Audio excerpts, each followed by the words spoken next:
Hello guys, good afternoon. Nandito tayo ngayon sa Municipality of Oslob, Oslob, Cebu. Ayan yung munisipyo nila oh. Ayan, ay namin pala kasi taga dito ako eh. Ayan oh, then nandito yung aming simbahan. Sa harap lang, paglipat mo may Christmas tree, Pasko kasi ngayon. Paglipat mo nandito yung aming simbahan. Ayan oh. Immaculate Conception Parish, Oslob. Then pag pumunta ka dito, nandito yung ruins. Bali history siya nung unang panahon. Ayan o, yan sa likuran ko. Yan panahon ng mga Kastila pa yan. Ayan. Dito lang tayo, ikot lang tayo dito. Then pagharap natin dito, nandito yung munisipyo. Ayan.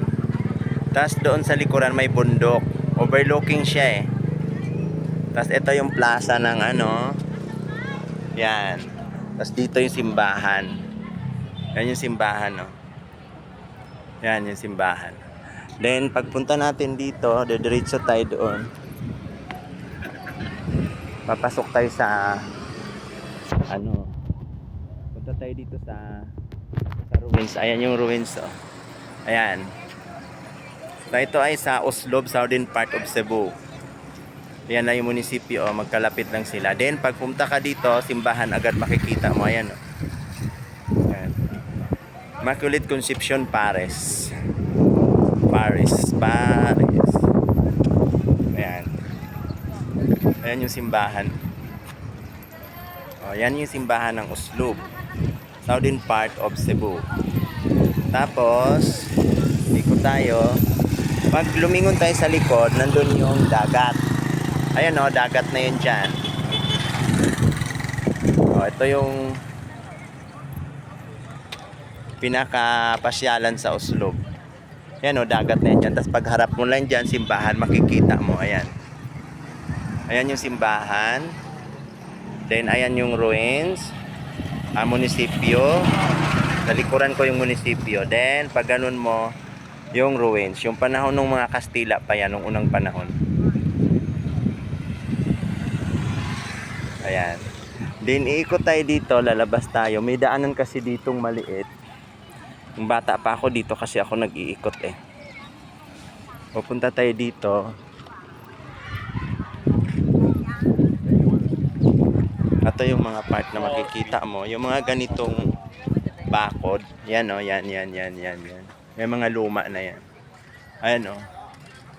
Yan, may ano yan doon, papasok ka doon sa loob. Ayan o, yung mga bakod na yan, mga luma na yan. Likod niyan dagat.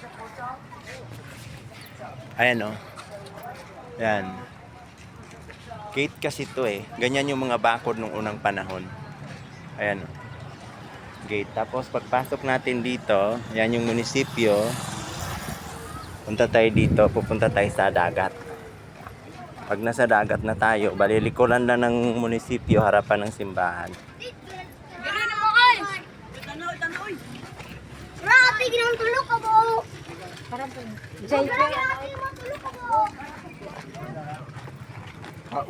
Oh, nandito na tayo. Oh, ayan na yung simbahan, ayan na yung ruins. Likod niyan munisipyo. Simbahan na yan. Ito yung museum nila. Ayan yung museum. Tapos pag pupunta tayo dito, makikita natin yung dagat. Ayan oh. Dagat yan. Din yung isla dyan, sa harapan ng dagat, yun ay Siquijor. Ayan, dito na tayo. Tapos meron ditong nakalagay sila na ano,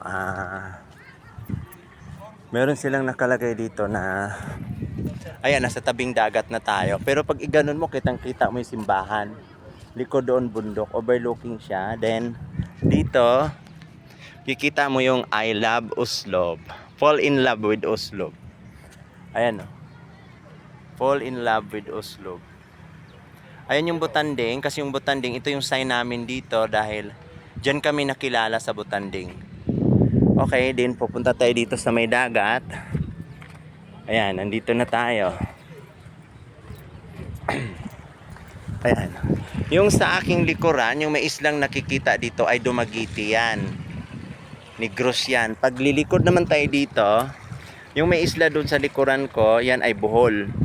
Pag iharap natin, may isla dyan sa harap, yan ay Siquijor.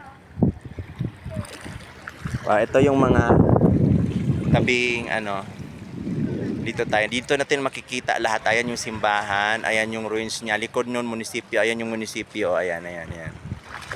Dito tayo. Welcome kayo dito sa Municipality of Oslob, southern part of Cebu.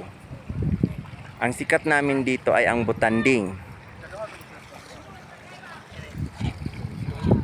Pag pumunta kayo dito from terminal, going south bus terminal, then pupunta na kayo dito, sabihin nyo lang, bababa kayo sa Oslob. Ayan na yung Oslob. Tabing dagat. Dito maganda pag gabi tumambay kasi ang lamig-lamig dito eh. Bawal nga lang maligo dito, binawal nila maligo. Nung unang panahon ako'y bata pa, pwede maligo dito. Ngayon kasi bawal na eh. Dito kitang-kita mo talaga lahat oh, mula sa simbahan, sa ruins sa munisipyo, kitang-kita mo yung munisipyo namin. Ayan, ikot ka dito yon. Dumagiti naman yung may isla doon oh, sa likuran ko. Okay guys, thank you for watching. Sana makabisita kayo dito sa amin, sa Oslob. Okay. Thank you, bye-bye. Thank you for watching.